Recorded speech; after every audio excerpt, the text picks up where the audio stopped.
दिन यहीं आए थे। जब भगवान गाय चराने के लिए आते थे तो कंस उनको मारने के लिए नए नए राक्षस भेजता था। कंस ने एक राक्षस भेजा था, बक्सासुर, जो कंस का चचेरा भाई था। वो आया गाय के बछड़े के रूप में और जाकर भगवान की गायों में मिल गया। भगवान ने देखा ये तो कोई राक्षस है, तो भगवान ने उसका वध कर दिया। तो ग्वाल बाल कहने लगे, कन्हैया तूने गाय के बछड़े की हत्या कर दी, तू गौ हत्यारा हो गया, तुझे सभी तीर्थों का स्नान करना होगा। तो ठाकुर जी ने सभी तीर्थों को यहीं पर बुलाया। बाहर एक कुआं है सामने, उसे अपनी बंसी से प्रकट किया, उसमें विराजमान हुए। तो सभी तीर्थों ने अपना रूप धर के भगवान को स्नान कराया। जब भगवान की शुद्धि हुई थी तो इस कुएं में सभी तीर्थों का जल है। जब कभी भी सोमवती अमावस्या होती है तो उस दिन इस कुएं का जल सफेद हो जाता है। जिन माता बहनों के संतान नहीं होती हो, गर्भ खंडित हो जाते हों, तो वो यहाँ आकर इस कुएं पे स्नान करें, इस मंदिर में मनोकामना बोलें तो उन्हें संतान की प्राप्ति होती है।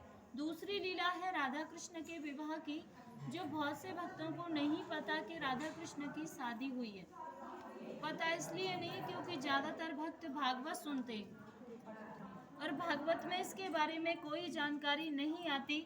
हमारे 18 पुराण हैं, उनमें से एक आता है ब्रह्म वैवर्त पुराण। उसमें दिया हुआ है कि राधा कृष्ण की शादी इसी स्थान पर ब्रह्मा जी ने कराई थी और ब्रह्मा जी ने ही कन्यादान किया था। जो हमारे हिंदू रीति में विधि होती है वो सब पूरी हुई थी, जैसे वेद मंत्रों की, हवन की, फेराओं की। तो लास्ट में विधि होती है मांग में सिंदूर भरने की। जब तक सिंदूर नहीं भरा जाता शादी मान्य नहीं होती है। तो आप यहाँ पर सभी ध्यान से दर्शन करो। यहाँ ठाकुर जी राधा रानी की मांग में सिंदूर भरते हुए, हाथ देखो ठाकुर जी का, राधा रानी के सिर के ऊपर है ऐसे चुटकी बनी हुई है हाथ में इस तरीके से। ये पूरे विश्व का एक ही मंदिर है जो भगवान के शादी के दर्शन है। नहीं तो जहाँ भी दर्शन करोगे बंसी बजाते हुए करोगे। यहाँ ठाकुर जी के हाथ में बंसी नहीं है, सिंदूर है मांग भरते हुए। तीसरी लीला है, एक दिन राधे कृष्ण इसी वन में बैठे हुए थे तो कन्हैया जी कहने लगे, हे राधे, ये हमारा तुम्हारा निकुंज बने, हमारी तुम्हारी कुंजों की लीला हुई है, इसलिए आज इस वन को प्रसन्न होकर वरदान देता हूँ, जो भक्त यहाँ आएगा और इस कुएं पे आचमन करेगा तो उसे 14 अवतार के दर्शनों का फल प्राप्त होगा। कुआं पे स्नान करेगा तो उसके जाने अनजाने के जो भी पाप हैं सब नष्ट हो जाएंगे। मंदिर में बैठ के कोई मनोकामना बोलेगा तो उसकी मनोकामनाओं को पूरी करूंगा। या फिर कोई भक्त यहाँ पे एक रात्रि निवास करेगा, कुआं पे स्नान करेगा, फिर भांडीर बिहारी के दर्शन करेगा तो उसे गौलोक की प्राप्ति होगी।